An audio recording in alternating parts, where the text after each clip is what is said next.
Ce livre témoignage sur les contributions actuelles des femmes de Guinée au progrès socio-économique de notre pays s'inscrit dans une perspective de reconnaissance. Cette reconnaissance est celle d'exprimer ma gratitude à l'endroit de ma mère qui a contribué fortement à façonner la personne que je suis devenue aujourd'hui. Hadja Fatoumata Binta Diallo, née au début des années 1950, dans une préfecture rurale de la préfecture de l'Abbé, a eu 10 ans, dont 9 vivants. 10 enfants, dont 9 enfants, je m'en excuse. Je devins à partir de 1982 son 6e enfant, avec d'une part 4 grands frères, une grande sœur, et d'autre part un petit frère et 2 petites sœurs.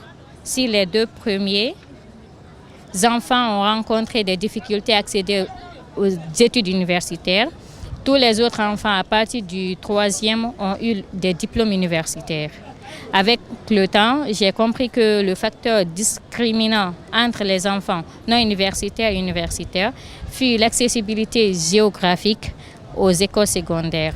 Les derniers ont davantage bénéficié de l'extension du système éducatif dans les zones rurales.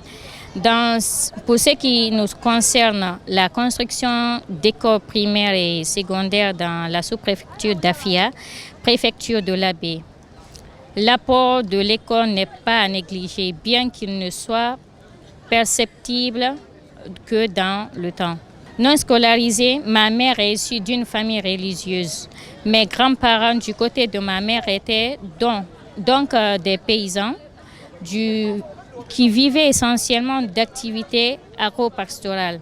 Mon grand-père maternel, que je n'ai connu, était reconnu pour sa culture religieuse et son éthique conservatrice, qui l'avait conduit à refuser d'envoyer ses enfants à l'école et à d'encourager et à décourager d'une certaine manière l'enrichissement. J'ai entendu ma mère raconter à maintes reprises que mon grand-père disait à sa communauté, à ses talibés et enfants, que l'enrichissement et l'exercice du pouvoir rendaient l'homme arrogant, éloignait le croyant du paradis. Ce n'était certainement pas les bienfaits associés à la richesse ou au pouvoir qui le dérangeaient, mais au contraire, il redoutait les excès associés à ces deux, dont le Dieu Allah. Il concevait en effet le pouvoir et la richesse comme des dons de Dieu, bien que les hommes aimaient s'en attribuer le mérite de manière exclusive.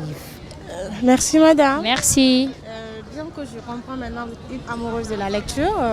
Merci beaucoup, c'est fait un plaisir pour moi. Merci à vous. La femme à l'honneur de tout. Oui. Qu'est-ce que tu peux dire, un encouragement que tu peux dire aux femmes qui veulent publier un roman?